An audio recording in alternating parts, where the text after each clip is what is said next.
All right, we're back. We're going to go through some news. It's always fun, too. The three of us have such a good time talking about this type of stuff. So no articles this week because it's been a busy week in terms of acquisitions and exits and funding rounds and everything else. But I did want to start with this, especially because the three of us are together. There was an article came out about 2 weeks ago. It said, under threat, cybersecurity startups fall on harder times. And it basically kind of paints this picture of doom and gloom. And there's a bunch of quotes in there about how there's just these corporate zombies and there's no hope and there's money pouring into the industry and the companies can't possibly do it.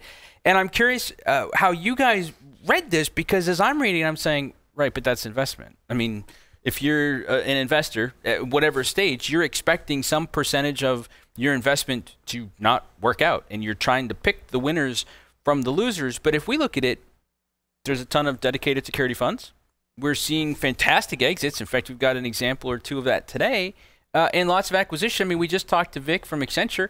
They're making all sorts of investment. They're partnering with people. They're plugging it in. So is this, I mean, is this just doom and gloom? Well, I think the successful ones facilitate the adoption of key security frameworks by promoting experiences from real-world business settings. How do you get such insight, Paul? I got this great website that has, I believe, has scoured the marketing web pages of all of the security companies and put together, I can't actually, without using a curse word, tell you what the URL is that you're looking at on my screen. What the F is my information security strategy.com. And you too can sound smart, super smart. I'm going to just use them.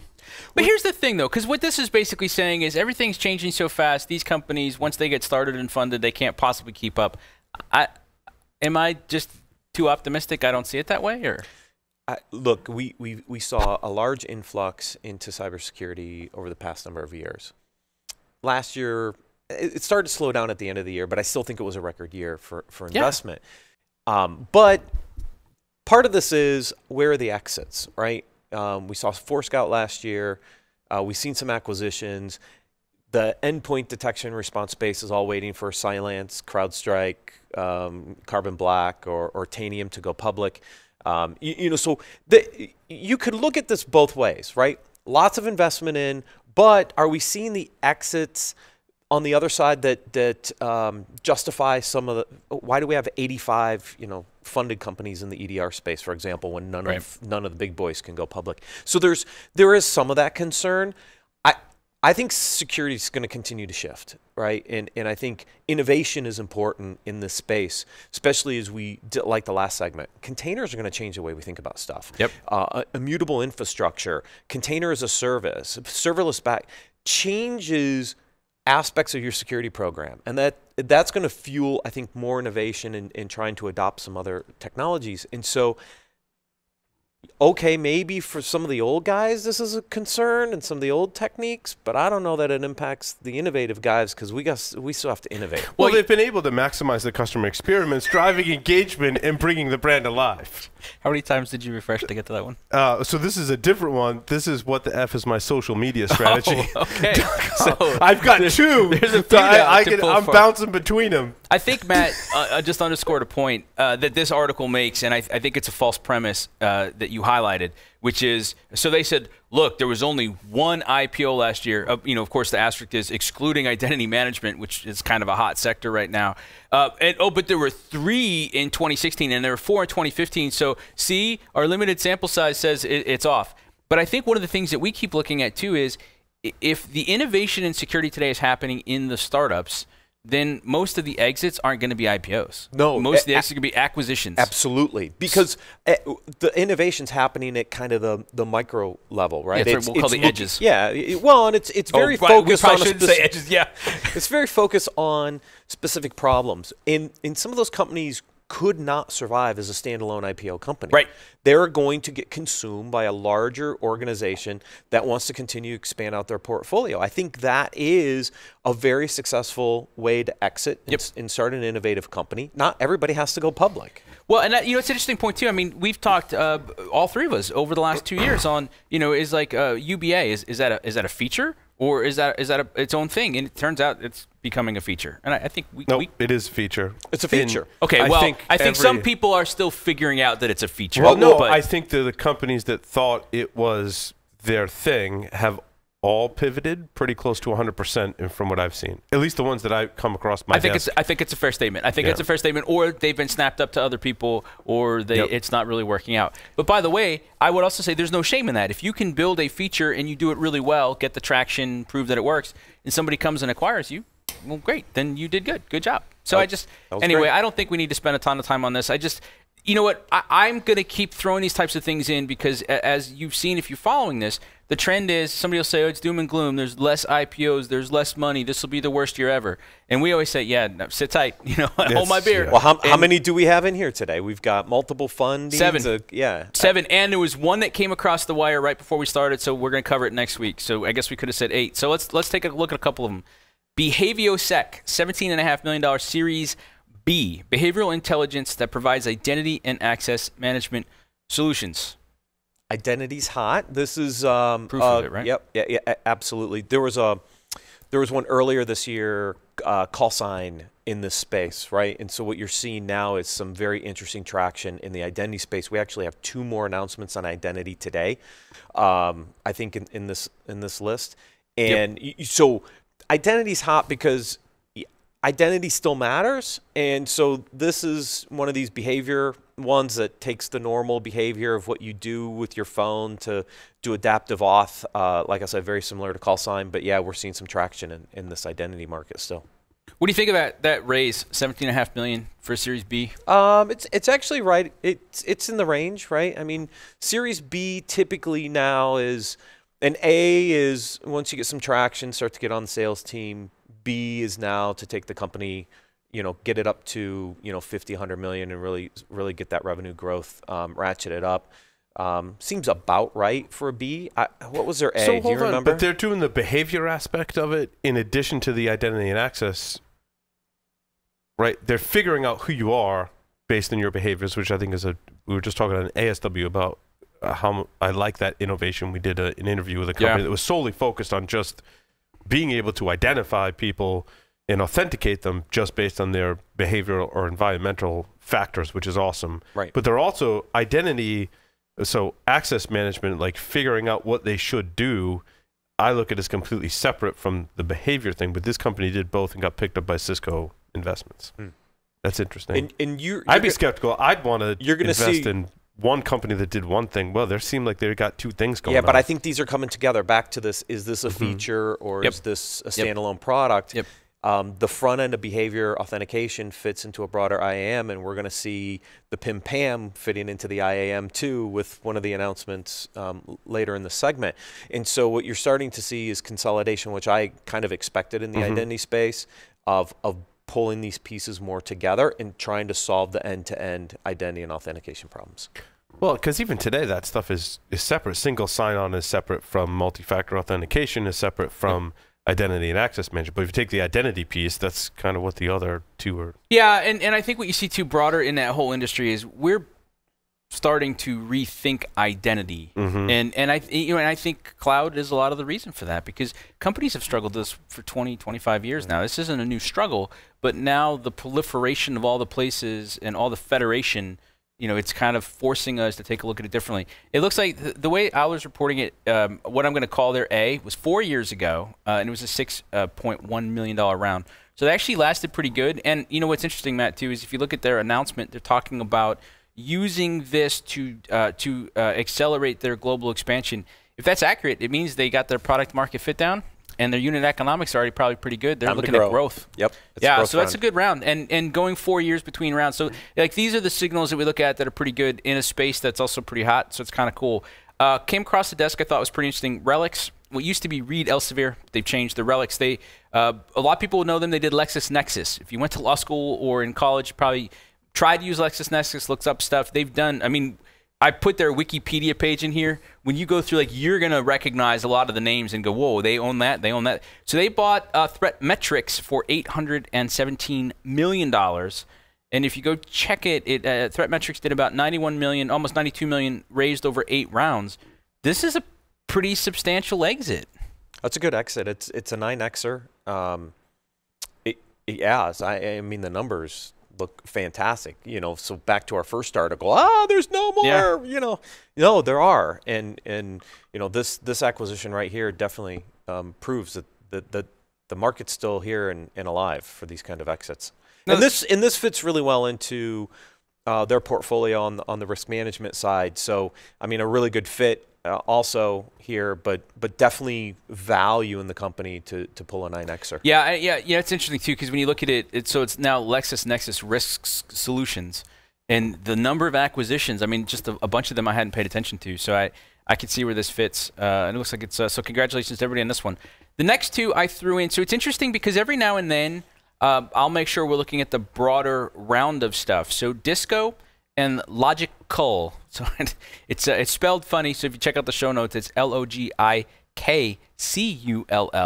And these are both basically e-discovery platforms. They're both targeting legal, small legal firms and whatever else. And a lot of them now, they're at that stage of upload your stuff to us and we'll scan it and we'll search and we'll look for new patterns and things perhaps you hadn't seen. Find the name by correcting their second graders' homework?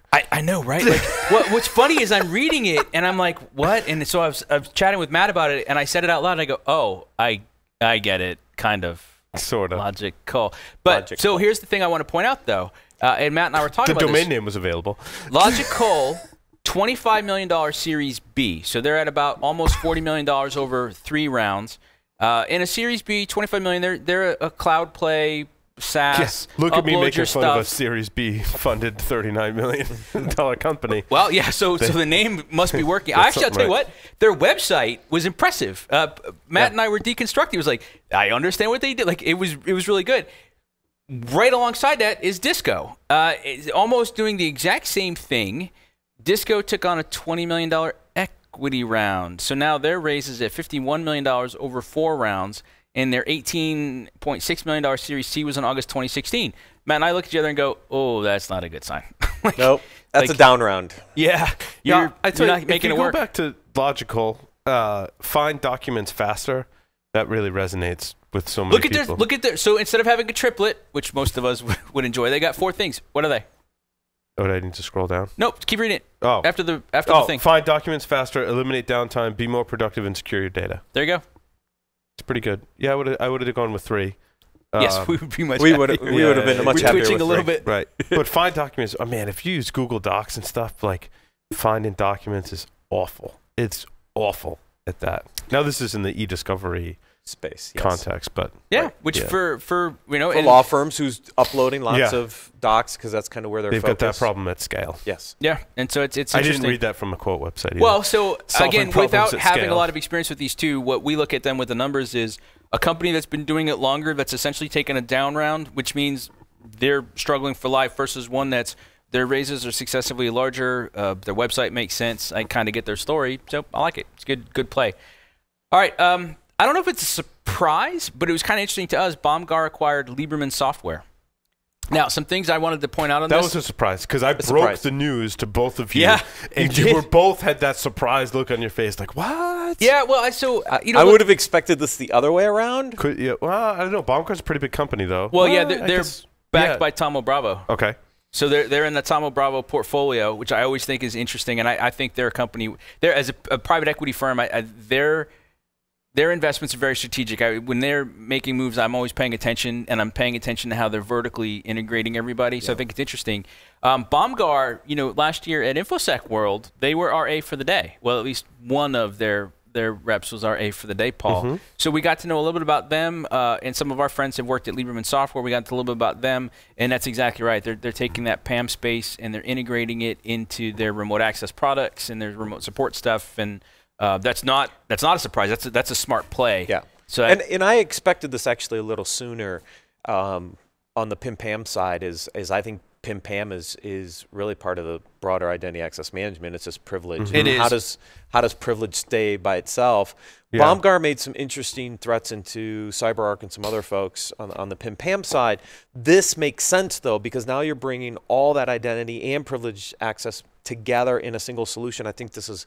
I expect more of these, actually. Yeah, I think the reason that PIM-PAM got sped out was identity got too big and people couldn't wrap their heads around it.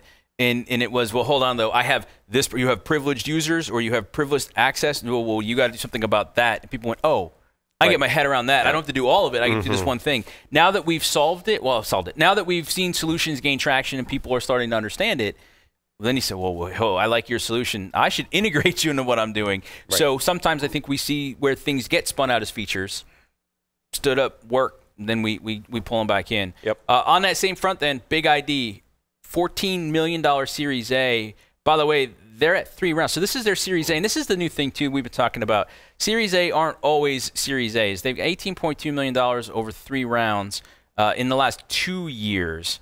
And it's it's another play at identity, and we're going to keep seeing these because those are some. How much was their seed funding? 4.2, I think. That's pretty good. Yeah, that's a pretty good seed fund. That's a pretty 2 rounds at 2.1 million. Yeah, they started with an equity round at 2.1 and then a seed round at 2.1. So if you roll those both up into a together, seed. Yeah. And they were close, February to May of 16. Yeah, so it's almost the same round. It's almost the same round. Yeah. Yep. And then last one of the week, Red Hat acquired CoreOS, $250 million. You guys had a lot to say on this. So, first of all, I think this is a really good acquisition in the container space. First of all, but not self-serving at all. No, not self-serving at all. It's a pretty decent valuation. I think this is a 5x. I think $50 million was the original investment. Okay. $250 million out on the back end. So it's a pretty good return. That's a great return, especially with the future of what was going to happen with CoreOS. You know, as Docker became the standard, CoreOS had to shift, right? So they shifted away from the engine itself into the orchestrator, did a lot of work with Kubernetes. Obviously, Red Hat OpenShift, heavily Kubernetes based. You know, Red Hat's done. Fit. It's a super great fit. OpenShift is an orchestration platform? It's part of their overall container infrastructure, right? And so do they have their own container engine? They use Docker CE. So here's the little fact about Red Hat most people don't know. Interesting. Red Hat sold more containers than Docker from a revenue perspective. Well, because what they've done, client base. Yeah, they do, and they're really good at taking open source products like Docker CE, the Community Edition, and then building a commercial product out of it. Yeah, because there's some pretty big missing features from the Community Edition as you start playing and with so it. They brought that in, integrating Kubernetes, kind of runs the full container platform across the board. CoreOS fits in here really, really well with their capabilities. Docker runs on top of CoreOS. It runs on top of the operating system, right? And then you have the engine component itself, and you have the orchestrator. And then they've done some other stuff. In the Docker runs on top of the CoreOS operating system, right? And CoreOS is now tuned better for Docker? Yeah, so this is the one interesting thing is Red Hat has its operating system for OpenShift? for containers, for OpenShift, and then CoreOS. So which one, which one's going to win? Yeah, which one's going to win? Is the operating system really part of that, or was it some of the broader management stuff with Kubernetes and some of the other things at the orchestrating layers? But it does make sense, and it's a really, really good fit. And Red Hat is really doing well from all the numbers I've seen in the OpenShift platform. And really, when you think about this, they're the on-prem solution, right? Yes. And so if you're running containers on-prem or you're running hybrid cloud, which is something that you might do if you're an edge play with a cloud play, somebody like a Red Hat OpenShift makes a lot of sense. I think this is a really good acquisition. Yeah, I think it was kind of the nail in the coffin for containers moving forward in the industry. When you see an acquisition like this from an enterprise play like Red Hat, I mean, this is just where people are going to go to run it on-prem. It's kind of... Yes. Because I think before, even when I was looking at it, I was like, oh, I want to run CoreOS. And I was like, wow, that's a way more of a learning curve than I was preparing for. Right. And after Docker's announcement to support Kubernetes as the orchestration layer, the question is for Docker, the orchestration business is done. Kubernetes kind of won that space, right? And so does Docker kind of double back down into the container engine and really continuing to improve that? Is that their real niche play? And then other companies like Red Hat and Mesosphere and these other players really drive. Let Docker focus on the engine. It was Google that was focusing on Kubernetes now, but or before, but now it's is it open source? It's open source. Google's a big contributor to it, but I mean, you've got, you know, now Docker supporting it natively. Red Hat, it's in OpenShift. So Oracle announced support for it. IBM announced support for it last year. So Kubernetes is kind of the de facto now. So it's going to be the category king. Yeah, it sure is. And I think whatever combination of Red Hat and CoreOS is going to end up being the enterprise platform. Anyhow. So this was not just a good exit for Core. This is a smart play for Red Hat. Absolutely, because here's what's happening with Red Hat a little bit. As the hosts are shifting, right? So Red Hat Enterprise Linux, right? I think what you're going to start to see is less Red Hat Enterprise Linux from a revenue perspective, and that shift is really moving over into the OpenShift product line, because now they're running the infrastructure for these containerized applications. So it's really smart for the long-term success of Red Hat as the underlying hosts start to shift away into the cloud and other places. This is where I think a big chunk of their revenue in the future can come from, as that on-prem container platform. And I'm betting they're thinking that too. Yeah, that's why it's a smart move. Well, it was a busy week, and I actually wish that some of you could have joined us, and maybe sometime we'll have to do it, because I'll tell you, the three of us sitting with a whiteboard was a real blast. So I look forward to being able to be in studio, the three of us, again sometime in the future. But until then, I think you can count on seeing any of us any given time joining via Skype or sometimes from the studio. But another Business Security Weekly is in the books. It's episode 72. We'll see everybody next week.